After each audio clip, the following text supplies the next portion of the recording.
Do you think every family has a villain, or is it more complicated? The day I caught my brother and my husband laughing in my kitchen, barefoot and guilty, I thought my ears were ringing. Turns out it was just my life caving in so fast the walls didn't have time to argue with the floor. I tell people when they ask me why I'm fine. And by fine I mean functioning in the way a car with a cracked windshield still gets you to work while whispering, every mile, that you should probably pull over and cry, because what else do you do when you walk in early with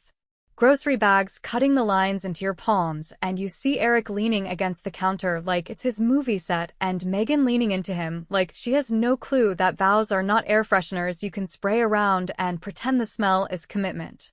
The strangest details stick first, which is how trauma teaches you to look at a crime scene with a decorator's eye. So I noticed the way the sunlight hit the cracked pepper grinder, the way the dishwasher hummed like it was trying to shush me. The way two coffee mugs with our wedding initials sat too close together on the island, and the way their bodies were curved toward each other, matching smiles soft and slow, which is not how you smile when your sister and your wife walk in with eggs and cheap flowers, which I had grabbed because the discount sticker made me feel responsible, a ridiculous detail considering what was about to land on my head like a piano in an old cartoon. I didn't scream, and I didn't drop the groceries, and I didn't slap anyone, because despite what people love to rehearse in their mirrors, most betrayals don't explode with shattered glass.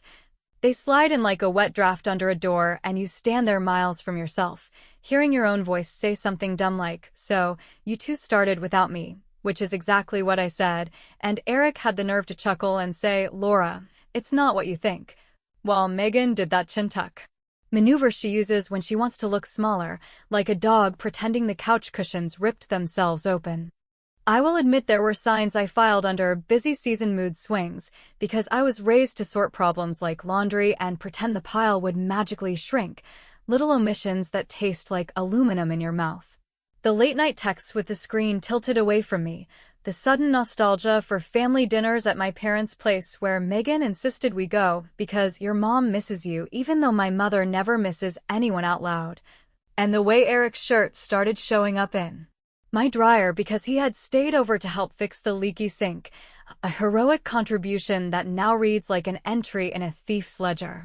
If you want to understand the family weather that made this storm inevitable, picture my parents as the kind of people who believe whoever speaks calmly is right, even if what they say is nonsense with a bow on it. And picture Eric as the golden boy who could crash a bike into the living room Christmas tree and somehow get praised for proving the branches were resilient, while I was the daughter who made lists and paid bills and became the person you bring your problems to when you've already made the mess and want a janitor with a kind face and a good credit score. So yes, when I said, "How long?" and Megan whispered, "A few months," and Eric corrected, "Not exactly," and then they both did the math scramble that happens when you have two versions of the same lie. I realized the timeline didn't matter as much as the choreography, because by the time you confess, the affair has already been rehearsed in living rooms and parking lots and text bubbles and shared playlists, and what they were asking me to do. Standing there with parsley poking out of a paper bag like it wanted to apologize, was to pretend I was lucky to be told at all.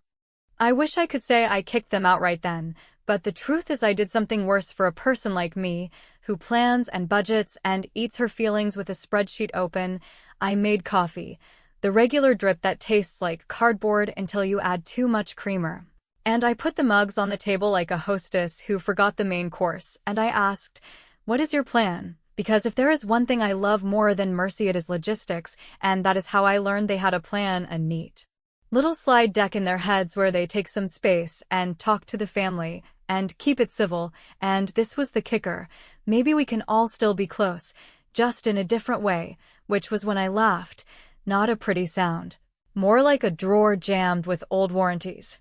I packed a weekend bag and I left, not because I am dramatic, but because I know the difference between a house and a stage, and I refuse to be the extra who serves appetizers in the background while the stars kiss in the kitchen.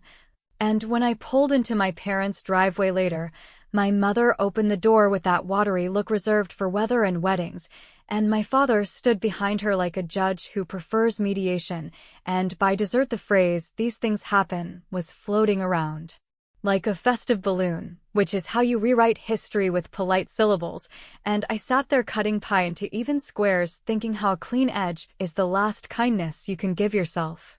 Eric walked me to the porch afterward as if he were doing me a favor, the night pressing around us like a heavy coat, and he said, "We didn't mean to hurt you," which is a sentence that contains its own indictment, and I said, "You just meant to have what you wanted,"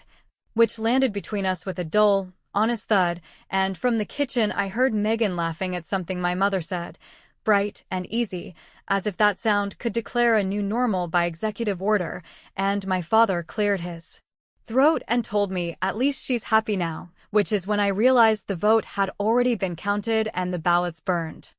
I stepped off the porch with my bag, the gravel grinding like teeth under my boots, and I told Eric I would not be part of their rebrand, not the mascot, not the investor, not the audience. And I walked toward my car with the keys clenched so tight they left little crescent moons in my palm, while behind me the door opened, Megan's laughter widened, and my father called my name in that calm, reasonable voice that sounds exactly like a verdict.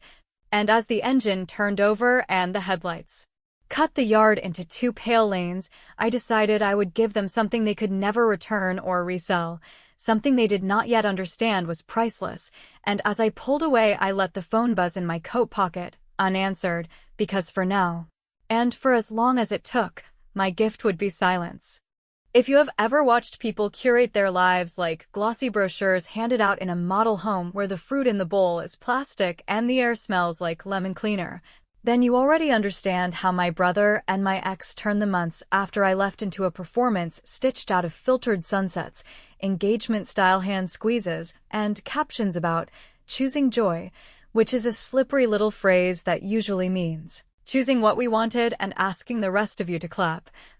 And because my family runs on the belief that whoever smiles longest wins the argument, they clapped with a stamina I didn't know they possessed. While I sat in a small rental with thin walls and a neighbor who practiced trumpet scales like the world might end if he ever hit the right note, learning how to breathe without swallowing their narrative.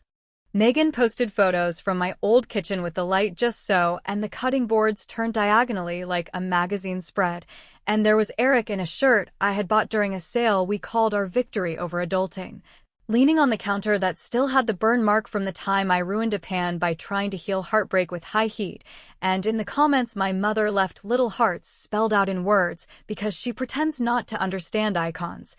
And my father wrote something about resilience that made it sound like a hurricane had simply re-landscaped the yard rather than knocked the roof off while we were sleeping, and I learned to scroll without blinking because blinking felt like agreeing. Meanwhile, I showed up to work and to therapy and to a quiet that only broke when I allowed it, cataloging all the places where I had been underwriting their comfort the way a foundation carries the weight of a house that cannot be bothered to think it. In the practical corners of my life, which are the only corners that have ever saved me, I started pulling threads that were mine to pull, which is less dramatic than revenge fantasies sold in paperback thrillers and far more effective in households that were built on my credit score and my discipline. So I opened the file drawer in my brain where I keep the things other people avoid. And I canceled the premium grocery delivery Megan liked to frame as a productivity hack while calling me rigid. For tracking coupons, I closed the Warehouse Club account they used to host long, luminous dinners celebrating their courage while my name paid the membership fee. And I ended the storage unit contract where my grandmother's dining set sat under a quilt because Megan said it looked too heavy for her brand. Then, because silence is best delivered with receipts, I redirected the automatic payments for the house utilities that had lived like barnacles on my checking account despite the fact that I no longer lived there, leaving a courteous note to the providers that the responsible party had changed and that future correspondence should be addressed to the couple currently modeling a perfect life in my former rooms. Cleverness is not always the fireworks of a gotcha reveal. Sometimes it is the quiet arithmetic of permission revoked, and in the days that followed I heard, through the grapevine that survives in every family no matter how many times you prune it, that the refrigerator stopped humming for a weekend because someone forgot to notice the bill did not pay itself, that the streaming services sign them out mid-episode like a bouncer who finally checked IDs, and that Megan, who believes every kitchen should be an altar to good taste, realized the espresso machine repair plan had never been in her name. A small splinter that would have made me laugh if I had allowed myself to enjoy the image of her stirring instant coffee while composing a caption about gratitude, yet I tried not to enjoy it out loud. Because I was busy with the kind of rebuilding that looks boring from the outside, but tastes like oxygen when you are the one doing it, packing my evenings with long walks in sneakers that had never been inside a shared gym, writing down the names of women who had survived worse and then gone on to build something that did not rely on applause.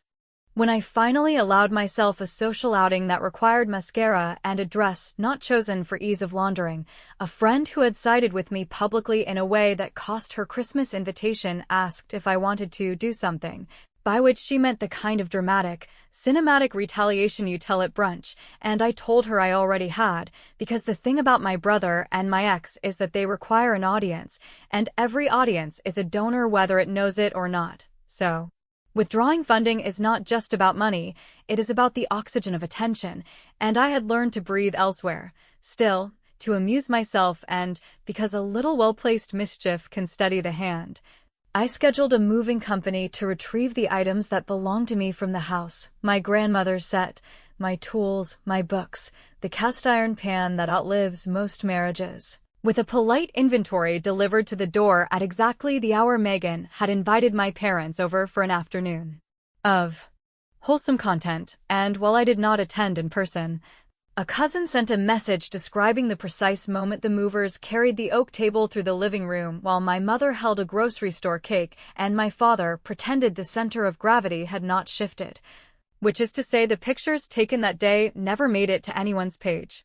It would be neat, in a narrative sense, to say that this scavenger hunt of dignity soothed everything, but healing is not a magazine spread with throw pillows arranged by palette. It is a slow sanding of the places where splinters hide.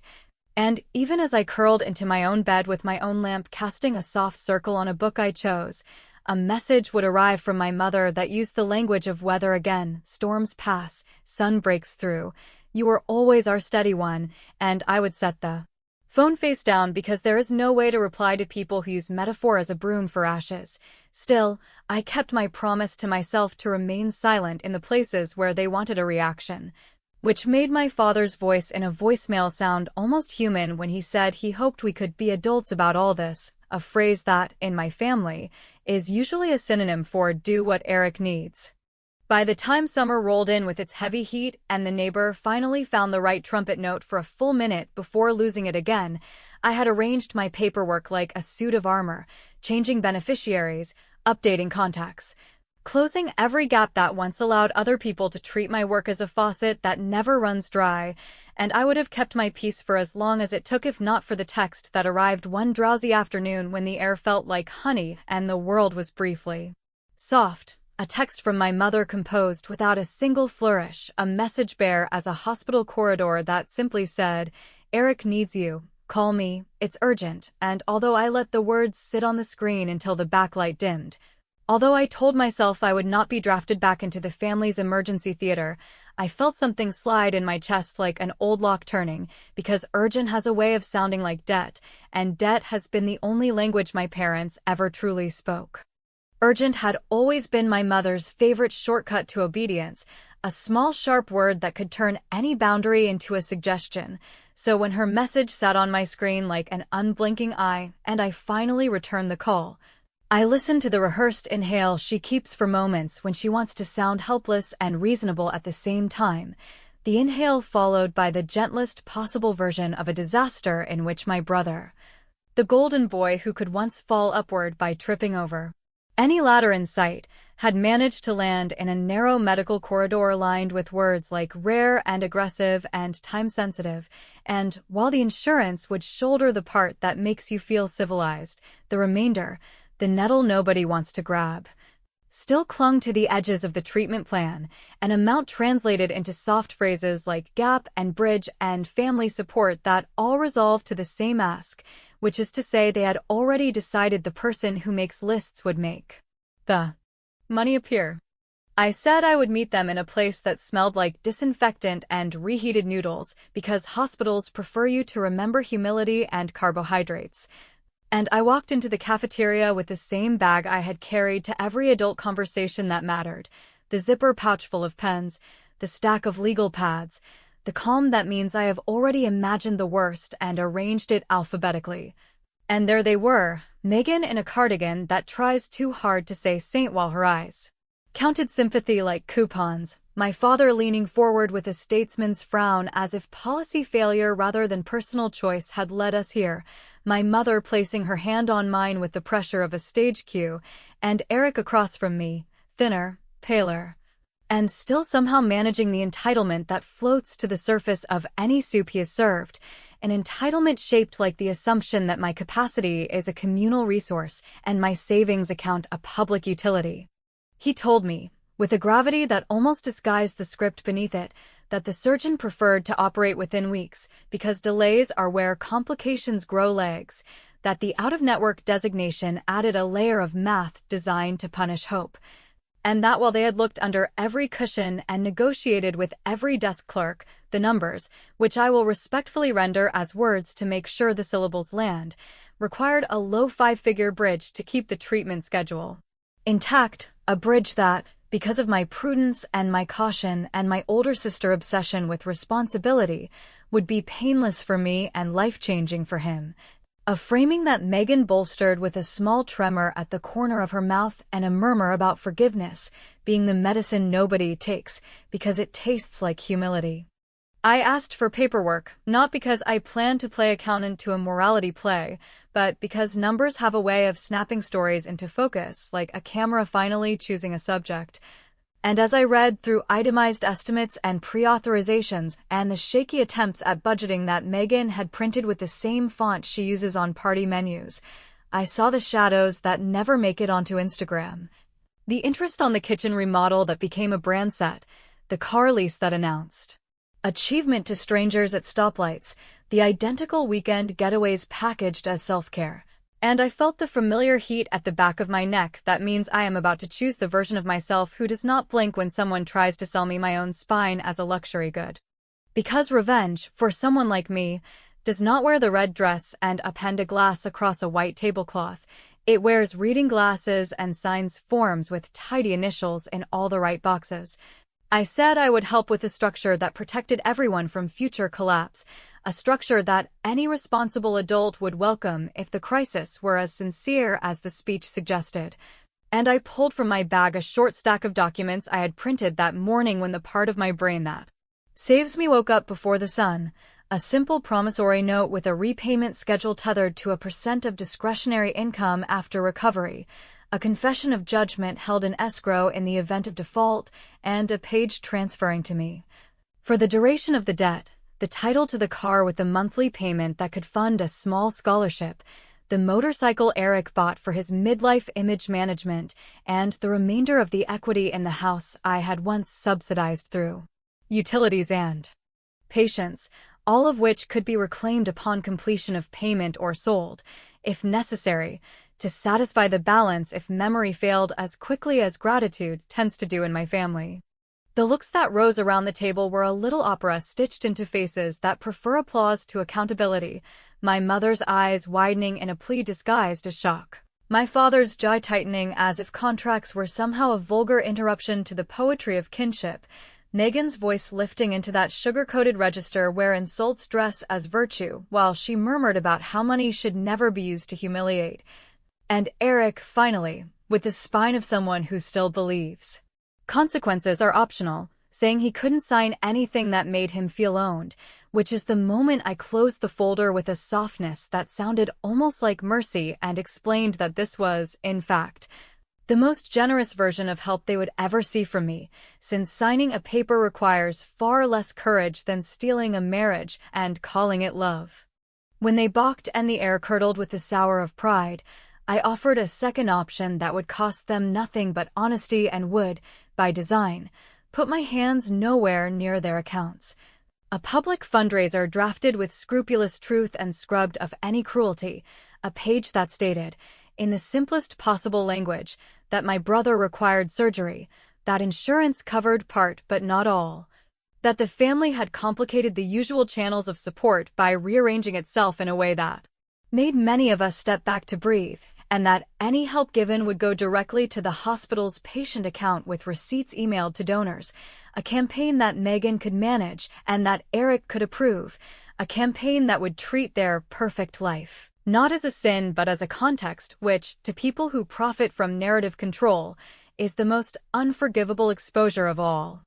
They told me that such a page would invite questions they did not owe answers to and would turn private pain into public gossip, which is when I reminded them, in a tone that tasted like clean water after too much sweet tea, that they were already public by choice and that transparency is cheaper than secrecy once the bill comes due. And when Eric finally muttered that he would think about it while Megan's fingers pinched the bridge of her nose as if facts caused migraines, I stood, slid the neat folder back into my bag, and informed them that my offer would expire at midnight because urgency, if real, should not be allergic to signatures, and then I walked out past the gift shop with its soft animals and slogans about courage.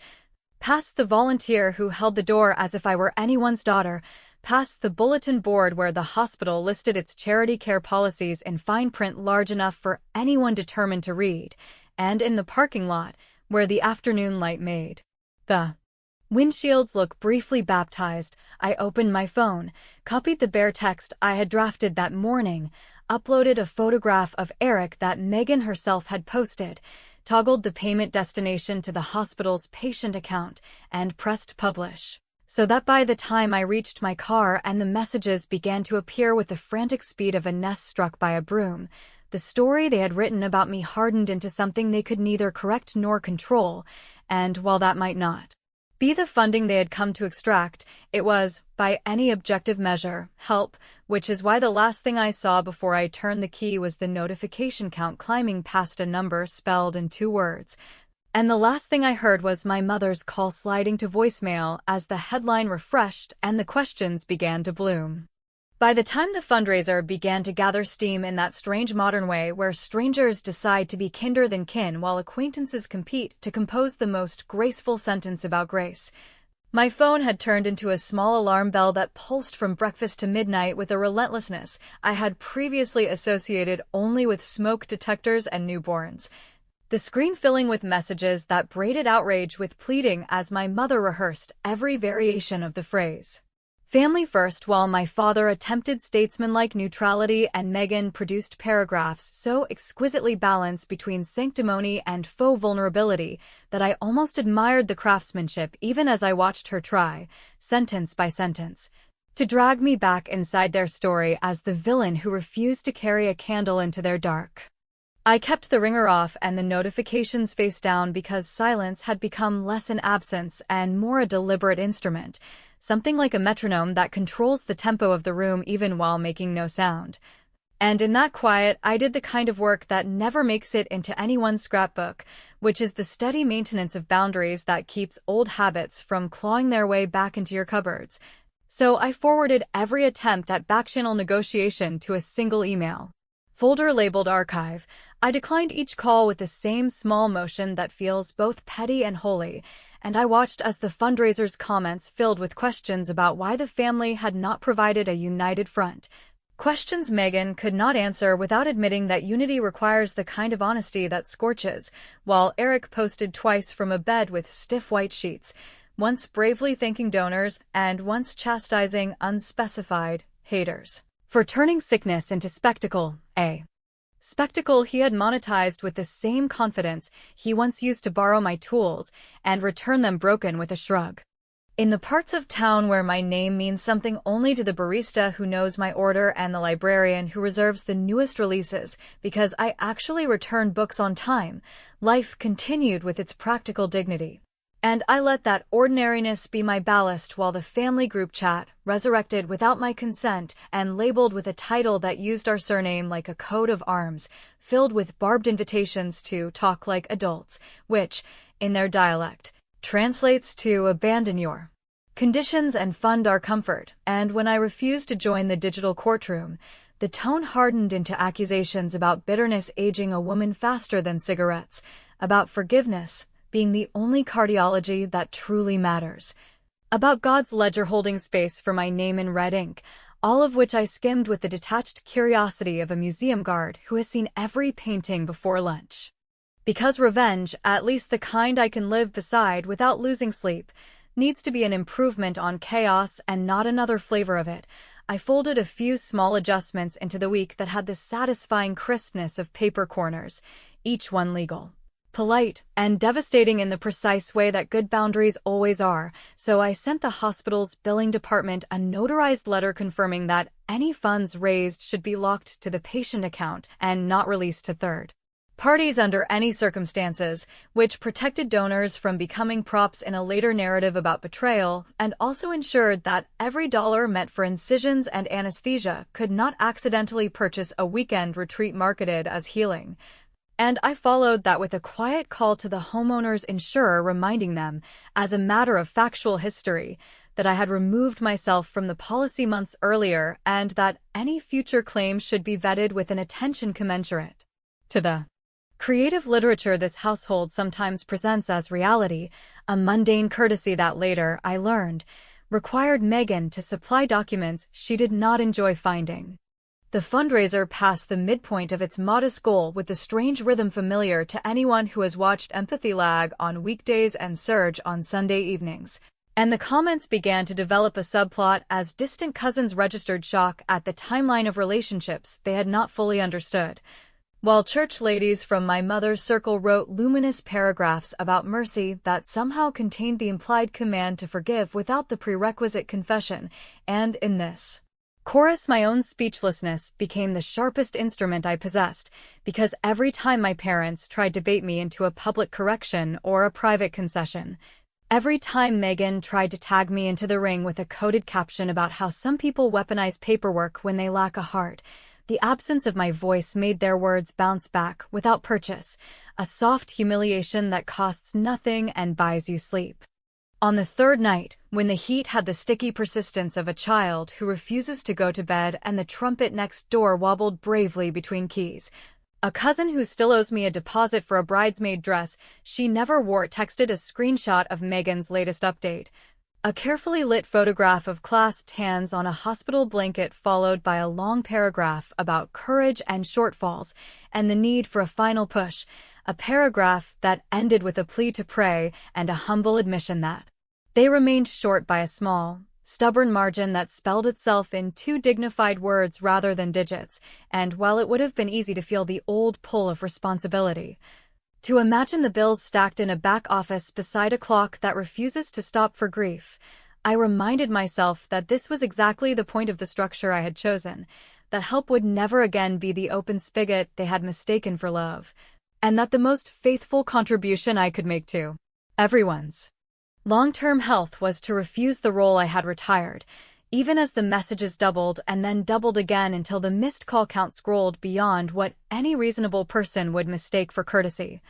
setting the stage for a morning when the elevator doors would open onto a corridor where fluorescent lights erase everyone's perfume and the only sound worth hearing is the soft percussion of shoes going about necessary work. Hospitals have a way of stripping everyone of their props and slogans until the only thing left is the hum of the vents and the soft shuffle of shoes that know the map. So when I stepped out of the elevator into a corridor washed in the kind of light that forgives no perfume and explains nothing, I carried nothing but a folder and the decision I had pressed into shape over the last hard week. And I walked past the volunteer with the basket of tissues, past the family who had fallen asleep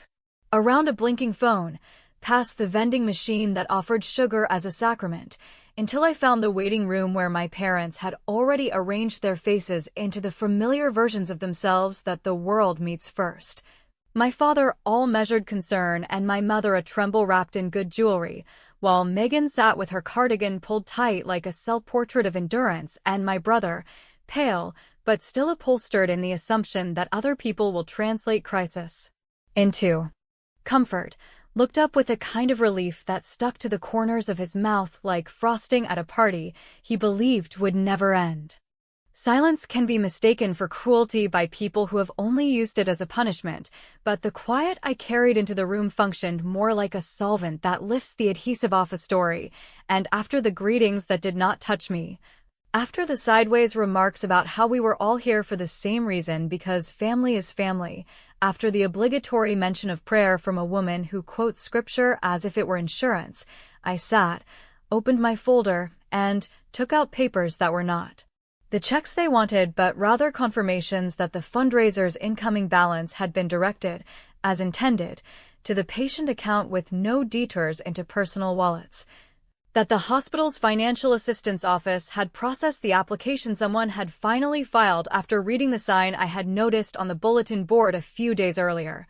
That the charity pool triggered by community donations and by an immediate relative's refusal to assume unsecured liability, yes, those exact words, would automatically close the gap if the account reached a threshold whose name sounded like mercy, but whose arithmetic looked a lot like policy, and that as of that morning, after a late surge of donations from people who still believe in other people, the threshold had been crossed by a margin that a poet would call a whisper and a bookkeeper would record as paid in full. Nobody asked how I knew any of this because to ask would have been to admit that information moves faster than sentiment when I am the one holding it. But Megan did manage a small performance of confusion that required her to repeat the word anonymous as if it offended her personally, an anonymous donor, an anonymous clerk, an anonymous kindness, and my father,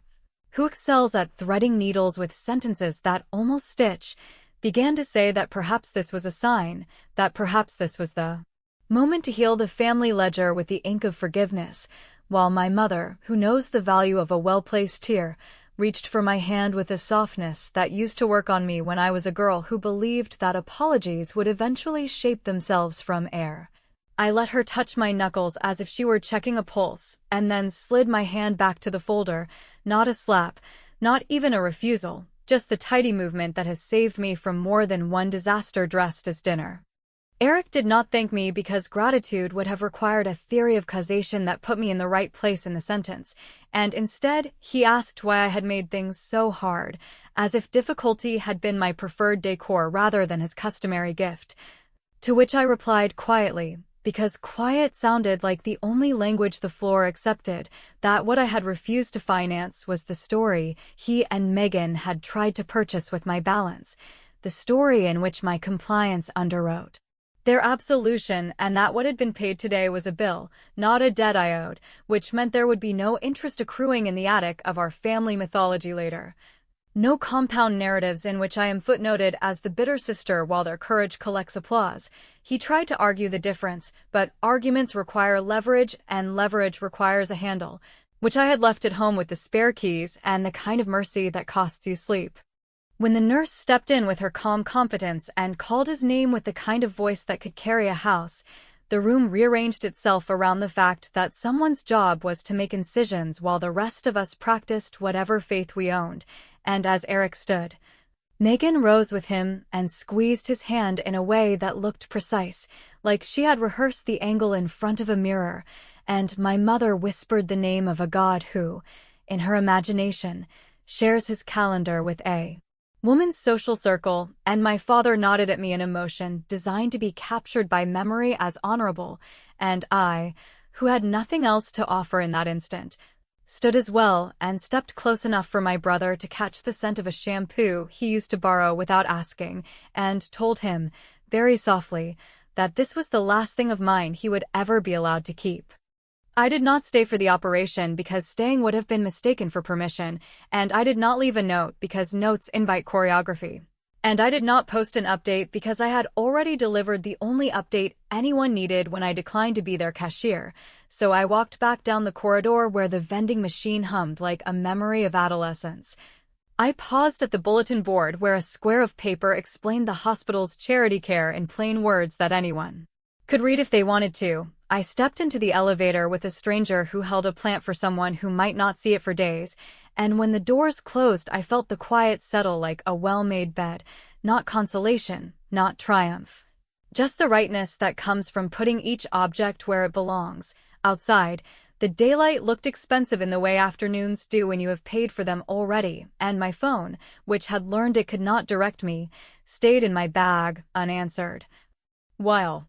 somewhere a surgeon did work that mattered, and somewhere else a page refreshed with donations and thanks and speculation about who had done what, and I drove home under a sky that did not require my opinion, letting the ambiguity do its own necessary work. Because sometimes the cleverest revenge is the one that leaves everyone almost sure they know the truth while denying them the sentence that would let them sleep, and if that means I will be accused of buying absolution with paperwork, then I will accept the receipt and file it beside the other documents that prove I finally stopped funding a myth, which, in the end, is the most expensive kindness I will ever give.